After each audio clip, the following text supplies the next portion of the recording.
बिस्मिल्लाहिर्रहमानिर्रहीम। अस्सलाम वालेकुम नाज़रीन, आप खालिद इकबाल यूट्यूब चैनल देख रहे हैं। नाज़रीन, अपने आप का जायज़ा लें, क्या आप आला ज़र्फ़ हैं?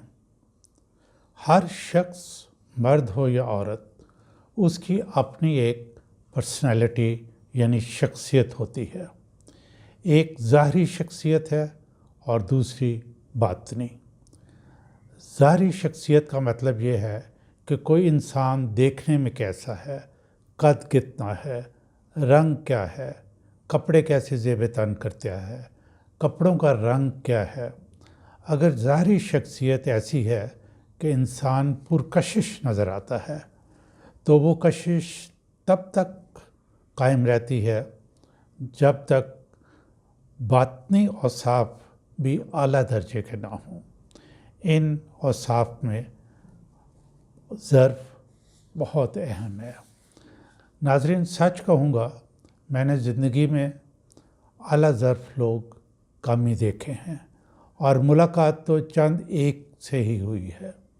अगर मुझसे पूछें कि मैं तफ़सील बयान करूं कि आला ज़र्फ़ इंसान किसे कहा जाता है और साफ बयान करें, तो पहले मैं जॉन एलिया का एक शेर आपकी खिदमत में पेश करता हूँ।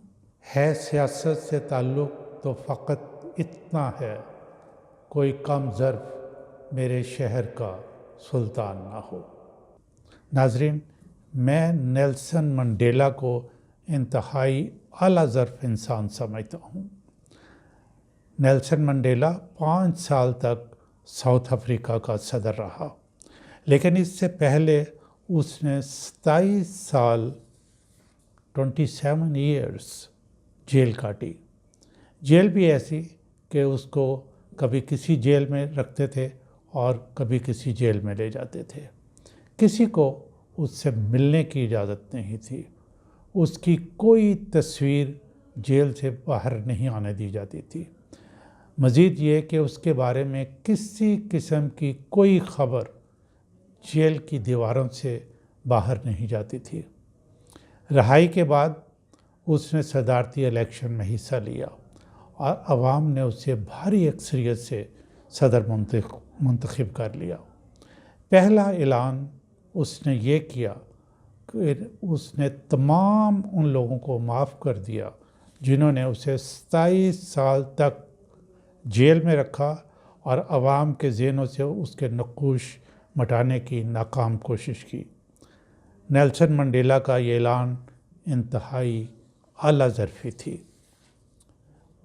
अशफाक़ अहमद अपनी किताब, ग़ालिबन किताब का नाम सफ़र दर सफ़र है, उसमें लिखते हैं कि ज़िंदगी में अगर आपने किसी की मदद की हो तो उसके शर से अपने आप को बचा के रखें।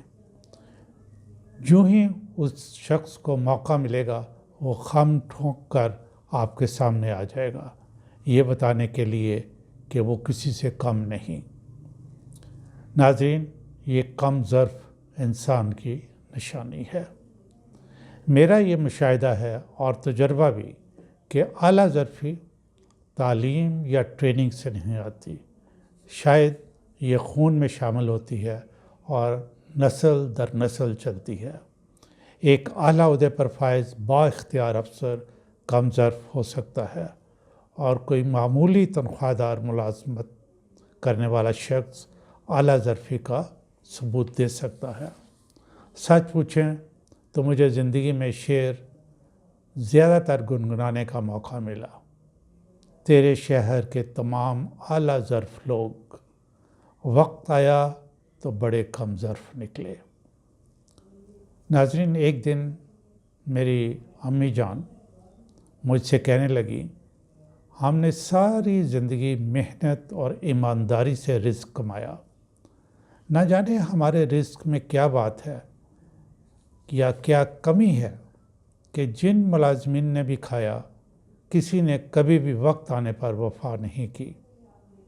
मेरी अम्मी जी की ये आदत थी कि जब भी घर में खाना तैयार होता तो ख़ुद खाने से पहले तमाम मुलाज़मिन को खाना देती। لیکن آڈ آورس میں جس سے بھی کوئی کام کہا گیا وہاں سے معذرتیں اور بہانے ملے۔ اعلیٰ ظرف لوگ مشکل وقت میں دوسروں کی مدد کرتے ہیں۔ جب وہ کسی اعلیٰ عہدے پر فائز ہو جاتے ہیں اور اپنے مخالفین یا جنہوں نے زندگی میں ان کے ساتھ برا کیا ہو ان سے بدلہ لینے یا حساب چکانے کی پوزیشن میں ہوتے ہیں تو وہ ان کو معاف کر دیتے ہیں۔ ان کا ظرف ان کو اجازت نہیں دیتا کہ کم درجے کے لوگوں سے وہ بدلہ لیں۔ ایک اور بات میں نے نوٹ کی ہے کہ کم ظرف لوگ کوئی اصول نہیں رکھتے، وہ جھوٹ بھی بولتے ہیں، کام چور بھی ہوتے ہیں۔ اعلیٰ ظرف لوگ وعدے کے پکے اور اصولوں پر کاربند رہتے ہیں۔ وہ رشوت لیتے ہیں نہ دیتے ہیں۔ اگر وہ کسی منصف کے عہدے پر فائز ہو جائیں تو سختی سے انصاف کے بنیادی اصولوں پر کاربند رہتے ہیں، خواہ اس میں ان کا اپنا ذاتی نقصان ہی ہو رہا ہو۔ ناظرین، اب جو کچھ میں نے آپ کی خدمت میں پیش کیا اس کی روشنی میں آپ اپنا تجزیہ خود کر لیں کہ آپ کا اعلیٰ ظرفی کا معیار کیا ہے۔